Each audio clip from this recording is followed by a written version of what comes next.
Down the rabbit hole. Alice was beginning to get very tired of sitting by her sister on the bank and of having nothing to do. Once or twice she had peeped into the book her sister was reading, but it had no pictures or conversations in it. And what is the use of a book, thought Alice, without pictures or conversation? So she was considering in her own mind, as well as she could, for the hot day made her feel very sleepy and stupid, whether the pleasure of making a daisy chain would be worth the trouble of getting up and picking the daisies, when suddenly a white rabbit with pink eyes ran close by her.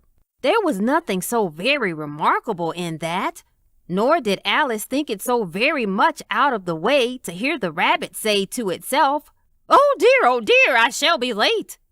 When she thought it over afterwards, it occurred to her that she ought to have wondered at this, but at the time it all seemed quite natural.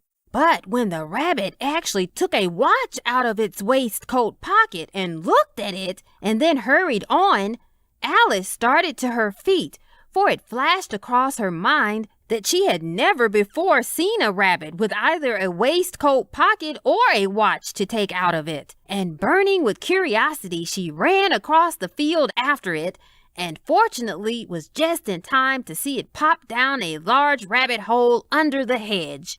In another moment, down went Alice after it, never once considering how in the world she was going to get out again.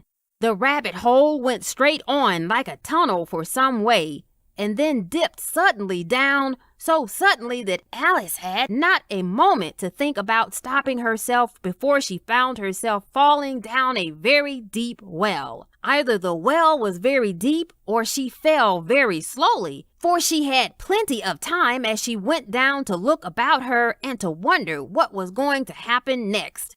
First, she tried to look down and make out what she was coming to, but it was too dark to see anything.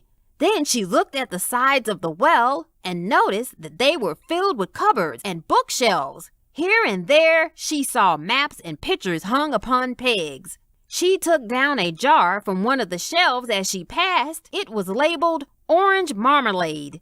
But to her great disappointment, it was empty. She did not like to drop the jar for fear of killing somebody, so managed to put it into one of the cupboards as she fell past it. Well, thought Alice to herself, after such a fall as this, I shall think nothing of tumbling downstairs. How brave they'll all think me at home. Why, I wouldn't say anything about it, even if I fell off the top of the house. Which was very likely true. Down, down, down. Would the fall never come to an end?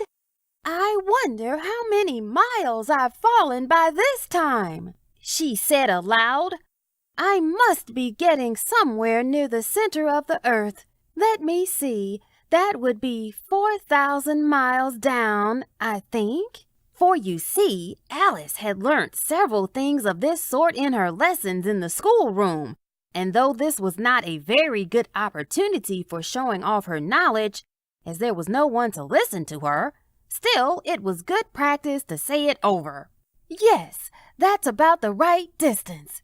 But then, I wonder what latitude or longitude I've got to. Alice had no idea what latitude was or longitude either, but thought they were nice, grand words to say. Presently she began again. I wonder if I shall fall right through the earth. How funny it'll seem to come out among the people that walk with their heads downward. The antipathies, I think. She was rather glad there was no one listening this time, as it didn't sound at all the right word. But I shall have to ask them what the name of the country is, you know. Please, ma'am, is this New Zealand or Australia?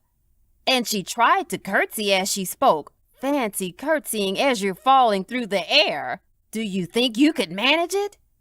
And what an ignorant little girl she'll think me for asking. No, it will never do to ask. Perhaps I shall see it written up somewhere. Down, down, down. There was nothing else to do, so Alice soon began talking again. Dinah'll miss me very much tonight, I should think. Dinah was the cat. I hope they'll remember her saucer of milk at tea time. Dinah, my dear, I wish you were down here with me. There are no mice in the air, I'm afraid, but you might catch a bat, and that's very like a mouse, you know.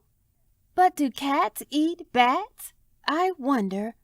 And here Alice began to get rather sleepy and went on saying to herself in a dreamy sort of way, Do cats eat bats?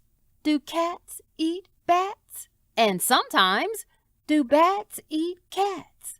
For you see, as she couldn't answer either question, it didn't much matter which way she put it.